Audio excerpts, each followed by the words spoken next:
chief advisor to Bangladesh's interim government, Mohammad Yunus, has said that the issue of attacks on minority Hindus in his country is exaggerated and questioned the manner in which India projected the attacks. Further, he also added that the attacks on minorities in Bangladesh were more political than communal and were a result of nothing but a fallout of a political upheaval in the country. He further attributed the fallout of rather to a supposedly perception that exists in the country that believes that most Hindus supported the now deposed Awami League regime, which is perhaps why, in his opinion, Hindus are being targeted in the country. So viewers, if we try to decipher what Mohammad Yunus has said, then it is very evident and very clear that the chief advisor and Nobel laureate has said that Hindus who face attacks in the country face so not because of their religious identity as Hindus, but because of their political leanings, which allegedly tilted towards Sheikh Hasina's now deposed dispensation. However, what makes his statement controversial is not just the fact that he has chosen to downplay the severity of the attacks as well as the motives behind them, but also the very fact that his own government categorically demanded for a comprehensive list of Hindu officers in Bangladesh. While he may attempt to defend the intent of the attackers, the questions now lies on why his government chose to ask for such a list in the first place. On August 27th, the Bangladeshi president's personnel department issued a directive to all ministries to provide a list of joint secretary level Hindu officers.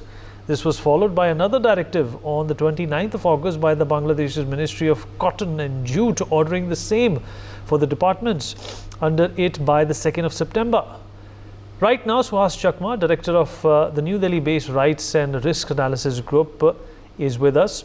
And he in fact also reacted to the directive by moving the UN and terming the list as an act of racial profiling. Further, he also expressed concern and said that the acts seem as one to silence senior Hindu officials and target them in Bangladesh.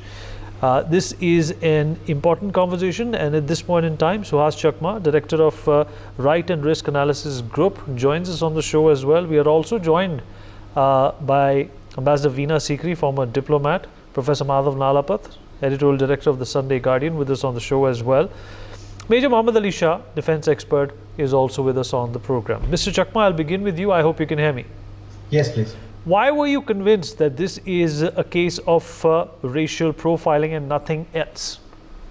Well, it's a case of racial profiling. If you look at the policy of the United States and others, when they were targeting particular religious group of being sympathetic towards the Al-Qaeda and all other groups, if you are going to identify all the Muslims victims of racial profiling because of the alleged link or suspected links with some of the terrorist groups, and if you particularly target only one community, that's the Hindus in Bangladesh, there cannot be any other term except racial profiling. I think what we need to understand is that if we say it's a Hindu-Muslim conflict, then it is as if a local conflict. But I think internationally, when we use the term racial profiling, I think it's understood by everybody what racial profiling means, and that's basically targeting a particular group of people based on their religious belief or physical features. And this is this particular case that where the government itself had sought the names of the joint secretaries. So it's you cannot actually seek this kind of information based on your religious belief. So the very fact that the government of Bangladesh, the president, had issued such directions actually is violated of the constitution of Bangladesh. It's violated of the commitments which the government of Bangladesh is party to. And if you are going to invite the United Nations to investigate the violations which took place, that's welcome, but then you have to bear in mind that you cannot at the same point of time pursue the same racist policies, racial profiling with respect to the Hindus and other minority groups. Mr. Chakma, do you think that Mr. Yunus is wrong when he says that the atrocities on Hindus are being exaggerated in Bangladesh, and he's just trying to downplay this entire episode so that the international community keeps away? Well, I think Mr. Yunus is lying for only one reason, because he doesn't know or he has not verified, his government has not verified each of the incidents to come to the conclusion that these attacks are taking place because of the support they had extended to the Army League. Unless and until you verify each and every incident, how could you come to the conclusion that these are because of the political affiliation of this particular political party? The government of Bangladesh at this point of time doesn't have grip over law and order situation. And if you look at the number of cases which they have filed, I think about 268 cases the Bangladesh authorities have registered against 194,000 people. So you could see that there are certain actors are being targeted, and it's very premature for a Nobel laureate, forget about the being head of the caretaker government, to come to the conclusion that these attacks are taking place because of the affiliation with the Army League. Then in that case, he should come out with the number of attacks which have taken place, what the inquiry had found, and whether they were conclusively for their allegiance with the Army League. I don't think anybody in Bangladesh, including the Home Minister or the Director General of Police of Bangladesh, had done that particular survey or investigation. So he cannot come to this conclusion at this point in time. And this can only be a lie, because we do not know the details, he doesn't know the details, and nobody knows the details at this point in time, because the investigations have not been started or even not been concluded. So how does he conclude? Mr. Chakma, stay on with us. Let me rope in Professor Madhav Nalapat also into this conversation. Professor Nalapat, your analysis of what's going on. According to Mr. Chakma, Mr. Yunus is obviously lying. What, according to you, sir, is the true condition of the Hindu community in Bangladesh at this point in time? Obviously, these atrocities, are going to be made inconspicuous in the light that Bangladesh needs the world community to look at it favorably. Well, I'd like to say, Vineet, that I salute Mr. Chakma for the noble work that he has done in ensuring that this reaches the United Nations, and I hope the UN Security Council and the UN General Assembly, because of the influence of one particular superpower that's very close to the Pakistan military, and another superpower that seems to turn a blind eye, that is the United States. Whenever any instance of attacks on Hindus take place, the United States turns a blind eye, a complete blind eye. And I'm sorry to say, China has been quite active in protecting this government. Secondly, I'd like to point out Mohammed Yunus has a personal grouse against Sheikh Hasina. And now, after seeing his conduct, I've come to believe that Sheikh Hasina was right, and that she was right in prosecuting Mr. Yunus, that he has been guilty of several crimes and financial fraud. And I think someday an honest prosecution will take place and Mr. Yunus will be exposed. He's already exposed by his own statements. In fact, the man is, he's become a PR agent for the Sino-Wahhabi lobby, which has taken over Bangladesh with a sleeping United States as its silent partner. And my only point is, what has the Bangladesh military done? The Bangladesh military is obviously riddled with Sino-Wahhabi elements because it's completely paralyzed, silent or paralyzed. What expected a military which is basically founded on the principles of freedom against oppression and genocide by the Pakistan military to take a more active stand. But over the decades, I'm sorry to say, the Hindus have been persecuted relentlessly in Bangladesh, and except for India, no other country seems to notice. And I think it's important now that India do what was done in the previous Bangladesh situation, that is, rouse the conscience of the people of the world. You may not rouse the conscience of governments, because several governments in some parts of the world have no conscience. There's no point trying to rouse something that's not there. But rouse the people. Show them what atrocities are being perpetrated. Show them videos. Show them atrocities. Not the fake news and fake items that AI is generating on the other side. And expose those AI generated things as fake, and basically prosecute those, name those, identify those who are using that kind of AI, misusing AI for that. They also need to be prosecuted. They're all complicit in genocide. As I told you, Vineet, from the very beginning of this unhappy saga, it is very clear Muhammad Yunus is an active facilitator of genocide. And I'm shocked that a UN, a person associated with the United Nations, a UN prizeman, should act in this manner. He has shown no conscience, he has shown no ethics, and he has become an active facilitator of genocide. I am sorry to say, so has the Bangladesh military. We need. Ambassador Veena Sikri, those are strong words coming from Professor Madhav Nalapat. Do you concur, firstly, ma'am, with what Professor Nalapat is saying, that this all seems to be extremely orchestrated? This all seems to be, a saga and, turning a blind eye towards religious minorities in Bangladesh. It was overlooked by us also. It did happen even when Sheikh Hasina was around. But of course, it took a turn for the worse when, the previous government was deposed. But what are we to do now? Well, I think, first of all, I must say I fully agree with Professor Madhav Nalapat. I think he's being very frank and very correct in what he's saying, because what is happening in Bangladesh is a complete revival of the genocide against Hindus. And I also congratulate Mr. Chakma in being absolutely so forthright in stating the case and in taking it to the UN.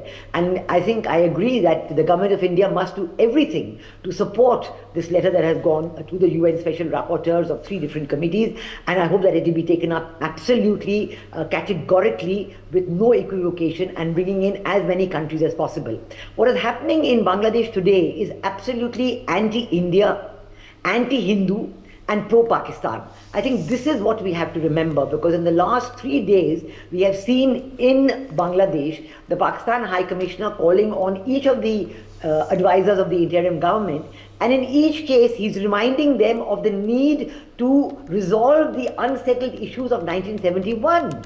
So actually, they are actually going back to 1971 and trying to reverse the situation there. All this is happening because today it is the Jamaat-e-Islami that is in full force, in full charge of whatever is happening in Bangladesh, and they are carrying out their agenda which they had even in 1971 of stopping the liberation war, of defeating Sheikh Mujib and his liberation army, and of absolutely bringing in the continuation of the genocide which was launched then by the Pakistan army against the innocent people of Bangladesh, with full focus on the Hindu minority of Bangladesh. And you know that many of them at that time left and came to India. Now you've seen that even in the 1 month that the Muhammad Yunus-led interim government has been in power in Dhaka, the first thing that has happened over the last 4 weeks is the release of a number of Jamaat-e-Islami and other Islamist organization leaders who were imprisoned on very serious charges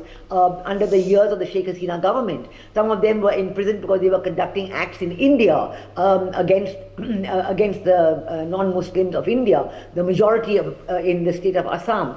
And they were conducting absolute, not only genocidal attacks, but also propaganda and other activities and criminal activities within Bangladesh. But they've all been released, and upon being released, some of them, especially Justice Rahman Rahmani, he started his campaign in Bangladesh of asking for Sharia law against the Hindus, and saying that the Hindus must convert or leave the country, and they're idolatrous and so on. Absolutely unbelievable campaigns that are going on, and not a word from Professor Muhammad Yunus against these campaigns, which he is very well aware of. He has always taken a very, claimed to be a very secular person, claimed to be, very broad-minded and fully believing in the constitution of Bangladesh. But today the constitution of Bangladesh has been completely set aside. There is talk today of having a new constitution of Bangladesh, of completely rejecting the old constitution, and all this from a government which does not have any constitutional or legal status. They are there only by themselves. They've just been made into an interim government. Actually, the present constitution of Bangladesh does not recognize any such interim government. This has been actually denied by the courts of Bangladesh, by the Supreme Court of Bangladesh, saying that in a parliamentary democracy, you cannot have an unelected head of government. And not only have they installed themselves as the interim government, but there's even when there was an interim government, a caretaker government in the Bangladesh constitution, it was supposed to be there only to organize elections within a period of 90 days. And this is not even being talked about or mentioned. Rather, there is talk of having no elections for the next 2 to 3 years.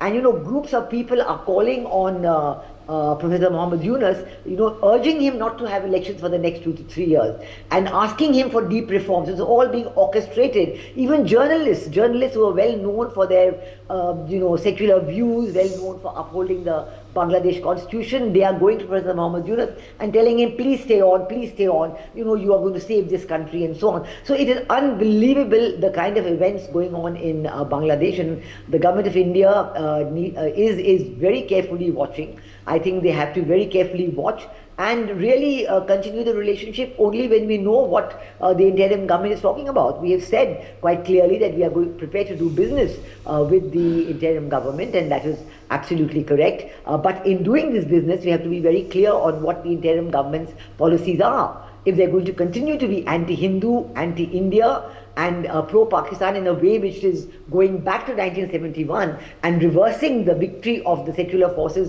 in the 1971 Liberation War, then we certainly have a very big rethink on our hands. And we are looking to see that all the very valuable projects, multiple cooperation projects, whether it is supply of electricity and power, supply of petroleum products, all these projects, what is going to happen to them? And I don't think that any continuation of this can go on without a definite statement from the Bangladesh government as to what they think of the relationship with India. We've already seen in an interview with Professor Muhammad Yunus and given to PTI, I think in the last 24 hours, that he's talking about a low in the relationship with India. And he's also threatening former Prime Minister Sheikh Hasina, who is currently in India. And we know that should she express her wish to stay on, our government would have no objection to her staying on. But there are already very strong words being said by Professor Muhammad Yunus against her. So all in all, the stand being taken by Professor Muhammad Yunus and his interim government is certainly not in keeping with the tenets of the Bangladesh constitution, because what they are saying and what Mr. Chakma has pointed out quite correctly and appealed to the UN to take to the UN Special Rapporteur to take on board is to look at these what is being said by these things. And the point is they're saying it only against the Hindus, because actually in Bangladesh there is a group, interfaith group, the Hindus, the Christians and the Buddhists. But this particular guideline given by the Department of Personnel of the President's office refers only to the Hindus. That makes it even more dangerous and specialized and indicative of the mindset against the Hindus that is prevailing in Bangladesh today. All right. Muhammad Ali Shah, how do you look at this? And in terms of us being sure of the safety of our Hindu brethren in Bangladesh, what is it that India can do at this point in time? Mr. Chakma has done something which is already very commendable.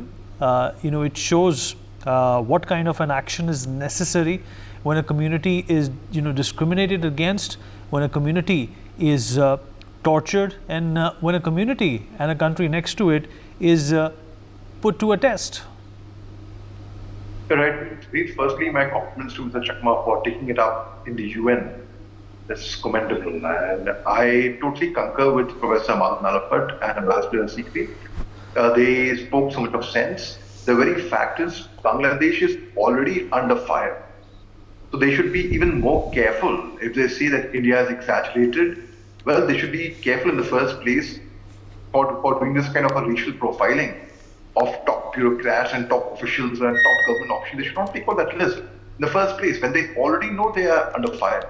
So when you already know under fire, they are giving them a deadline of end of August, early September. So firstly, they should not. Secondly, India is doing the bit. India said, okay, we'll do business with the interim government, yes. But then again, if they are going to be supporting Pakistan, take the pro-Pakistan line, which means obviously it's anti-India line. It's needless to say. And so I'm certain our foreign policy is so good, we will have a rethink. Probably, perhaps, we never know what our government policy, what they have in mind. So most certainly, Bangladesh should also feel that it was one of the only neighbors of ours which was never ever hostile to us. We helped in the birth of Bangladesh, in the liberation of Bangladesh in 1971. We did everything for them. So the very fact is, Bangladesh, when they realize that, they should realize it, and Mr. Yunus, Mr. Mohammed Yunus should know that very, very well. They should not, it's through your channel, I would urge them that please don't do anything which will be devastating for your own country. See what works in favor of your country, and if you work with India, if you are cordial with us, most certainly India can do a lot in return for them as well. But definitely not. No one going to, anyone who takes the pro-India line is going to buy it. Mr. Chakma, what can be expected, with the, exposure that you have provided to the UN in terms of, what can we expect for them in order of their response?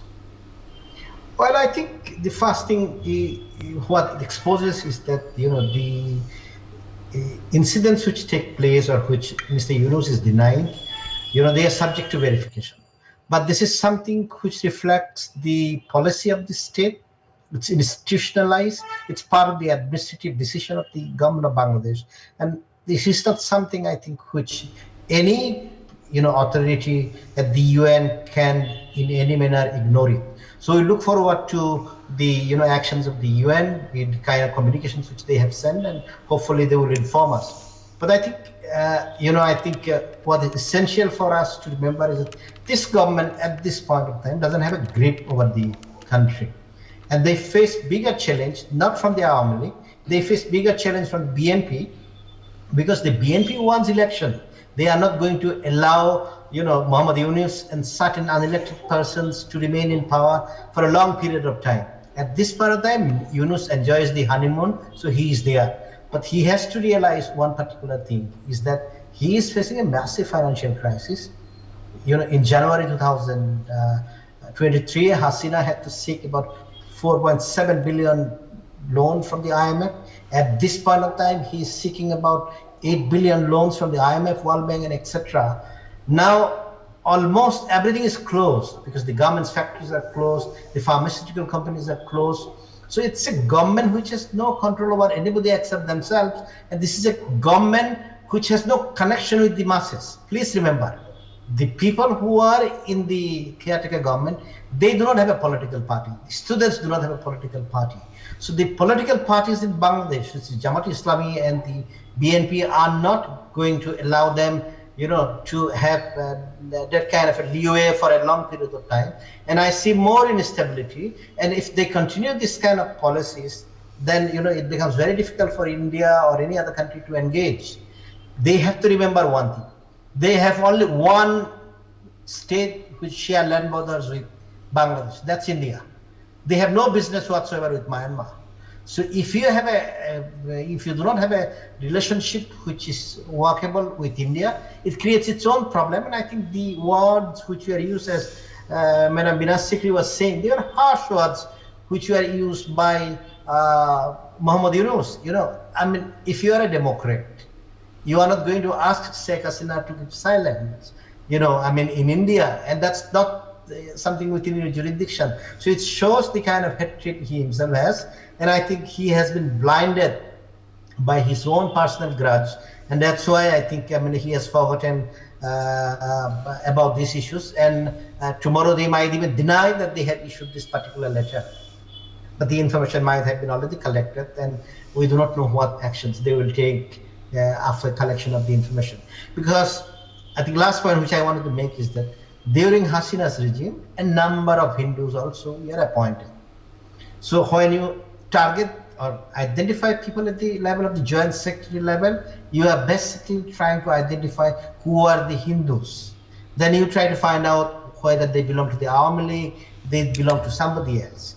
So I think it's a very dangerous precedent which has been initiated by the government of Bangladesh, and it's not out of a blue or something. It's part of the policy. The policy has been made that no Hindu should be serving in a position of power, because each and every Hindu in Bangladesh, if they are in government service, they are being seen as right. Indian, pro-Indian, and it affects.